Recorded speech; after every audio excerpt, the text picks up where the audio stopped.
నమస్తే VTV political కు స్వాగతం.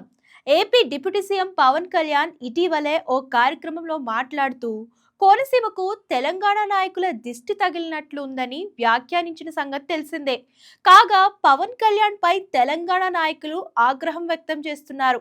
ఇప్పటికే పవన్ కళ్యాణ్ క్షమాపణలు చెప్పాలని పలువురు నాయకులు డిమాండ్ చేయగా తాజాగా మంత్రి వాకిటి శ్రీహరి స్పందించారు. పవన్ కళ్యాణ్ తన వ్యాఖ్యలను వెనక్కి తీసుకోవాలని అన్నారు. లేదంటే భవిష్యత్తులో తెలంగాణలో ఇబ్బందులు ఎదుర్కోవాల్సి ఉంటుందని హెచ్చరించారు. రెండు ప్రాంతాల మధ్య విద్వేషం పెంచే మాటలు సరికాదని చెప్పారు. పవన్ తలతిక్క మాటలు మానుకోవాలన్నారు. తెలంగాణలో వనరులు వాడుకొని ఈ స్థాయికి ఎదిగాడని, మైలేజ్ పొందాలంటే పనితనం చూపించాలని హితవు పలికారు. పవన్ కళ్యాణ్వి మెచ్యూరిటీ లేని మాటలన్నారు. తెలంగాణకు రావాల్సిన నిధులు రాకపోవడం వల్లనే విడిపోయామని చెప్పారు. ఈ రోజు తెలంగాణ అభివృద్ధి చూసి అలా మాట్లాడటం సరికాదన్నారు. ఇదిలా ఉంటే పవన్ కళ్యాణ్ ఇటీవల కోనసీమ పర్యటనలో కొబ్బరి చెట్లకు తెగులు సోకడం గురించి మాట్లాడుతూ తెలంగాణ నాయకుల దిష్టి తగిలిందేమో అని అన్నారు.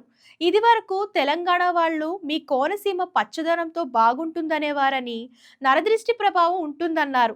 దీంతో తెలంగాణ నాయకులు పవన్ కు కౌంటర్లు ఇస్తున్నారు. సో ఇంతకీ పవన్ కళ్యాణ్ చేసిన వ్యాఖ్యలు మీకు ఎలా అనిపిస్తుందో కామెంట్ రూపంలో తెలియజేయండి. ఇలాంటి లేటెస్ట్ న్యూస్ కోసం మన ఛానల్ సబ్స్క్రైబ్ చేయడం మర్చిపోకండి.